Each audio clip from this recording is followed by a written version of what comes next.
Hello বন্ধুরা, আপনারা দেখছেন ডিজিটাল সবকিছু ইউটিউব চ্যানেল। তো বন্ধুরা, আপনারা এটা জেনে খুবই আনন্দিত হবেন যে মাননীয় মুখ্যমন্ত্রী মমতা বন্দ্যোপাধ্যায় প্রকল্পের টাকা বাড়ানো শুরু করেছেন। সম্প্রতি এক অনুষ্ঠানে তিনি নিজেই এই প্রকল্পের টাকা বাড়িয়ে দিয়েছেন।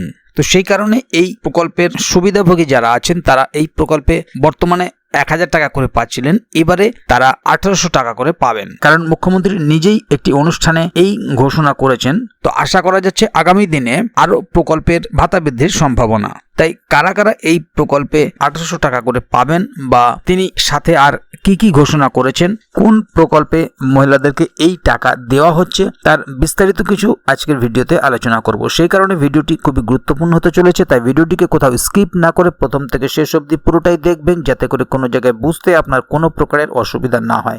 এছাড়াও আপনি যদি আমাদের চ্যানেলে প্রথমবার হয়ে থাকেন তাহলে অবশ্যই চ্যানেলটিকে সাবস্ক্রাইব করে বেল আইকনটি প্রেস করে অল নোটিফিকেশনে ক্লিক করে দেবেন, যাতে করে আমাদের চ্যানেলে যখনই কোনো নতুন ভিডিও আপলোড হবে তা সরাসরি আপনাদের কাছে পৌঁছে যায়। তো চলুন দেখে নেওয়া যাক এখানে বিষয়টি ঠিক কি বলা হচ্ছে। এখানে দেখুন একটি আর্টিকেল প্রকাশিত হয়েছে, মুখ্যমন্ত্রীর বড় ঘোষণা, এই ভাতার টাকা 1000 থেকে বেড়ে হলো 1800 টাকা। জানুন বিস্তারিত। পশ্চিমবঙ্গ সরকার রাজ্যের আর্থিকভাবে দুস্থ সম্প্রদায়ের উন্নতির জন্য বেশ কয়েকটি গুরুত্বপূর্ণ উদ্যোগ ঘোষণা করেছে। এর দরুন এবার থেকে আর 1000 টাকা নয়, মাসে মাসে পাবেন 1800 টাকা। তাহলে আর চিন্তা কিসের? আসুন জেনে নেই পুরোটা। কোন প্রকল্পের অধীনে ভাতা বৃদ্ধি? মুখ্যমন্ত্রী মমতা বন্দ্যোপাধ্যায় জয় জোহার প্রকল্পের অধীনে প্রদত্ত আর্থিক সহায়তায় উল্লেখযোগ্য এই বৃদ্ধি ঘোষণা করেছেন।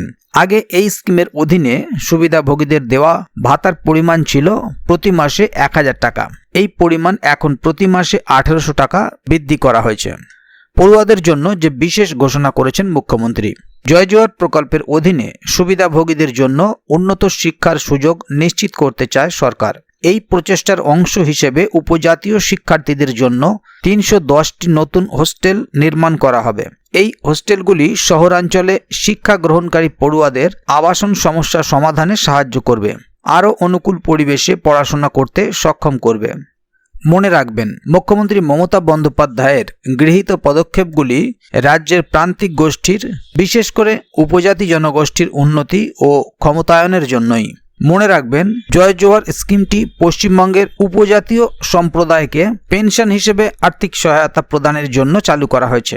বলা বাহুল্য, ভাতার এই বৃদ্ধি উপজাতীয় সুবিধাভোগীদের অত্যন্ত প্রয়োজনীয় ত্রাণ দেবে এবং তাদের জীবনযাত্রার মান উন্নত করবে বলে আশা করা হচ্ছে। উল্লেখ্য, এদিন বিশিষ্ট আদিবাসী স্বাধীনতা সংগ্রামী এবং সামাজিক নেতা বিরসা মুন্ডার 150তম জন্মবার্ষিকী উদযাপনের জন্য সরকার কলকাতার নিউ টাউনের আদিবাসী ভবনে একটি সপ্তাহব্যাপী অনুষ্ঠানের আয়োজন করেছিল। মুখ্যমন্ত্রী মমতা বন্দ্যোপাধ্যায় নিজেই এই অনুষ্ঠানে অংশ নিয়েছিলেন। এখানেই আদিবাসী সম্প্রদায়ের মুখোমুখি সমস্যা এবং চ্যালেঞ্জগুলি মোকাবেলায় রাজ্যের প্রতিশ্রুতির উপর জোর দিয়েছিলেন তিনি। তো বন্ধুরা, এবার দেখে নেব আরও কি কি ঘোষণা করেছেন মুখ্যমন্ত্রী। উপজাতীয় উন্নয়নের জন্য বর্ধিত বাজেট বরাদ্দ। এই বছরের বাজেটে উপজাতি উন্নয়নের জন্য বাজেট বরাদ্দ উল্লেখযোগ্যভাবে বাড়ানো হবে বলে জানান মুখ্যমন্ত্রী। উপজাতীয় উপদেষ্টা পরিষদ, শীঘ্রই একটি উপজাতি উপদেষ্টা পরিষদ সভাও ডাকা হবে বলে আশা করা হচ্ছে, যেখানে আদিবাসী সম্প্রদায়কে প্রভাবিত করে এমন মূল বিষয়গুলি নিয়ে বিস্তারিত আলোচনা করা হবে। এই পরিষদ আদিবাসী কল্যাণ ও উন্নয়ন সংক্রান্ত উদ্বেগগুলি সরাসরি সমাধান করবে। উপজাতীয় যুবকদের মধ্যে খেলাধুলাকে উৎসাহিত করা। মমতা বন্দ্যোপাধ্যায় খেলাধুলায় আদিবাসী সম্প্রদায়ের অবদানের কথা স্বীকার করেছেন। আস্থা প্রকাশ করে বলেছেন যে আদিবাসী ক্রীড়াবিদরা ভবিষ্যতে অলিম্পিক গেমসে একটি বিশিষ্ট ভূমিকা পালন করবে।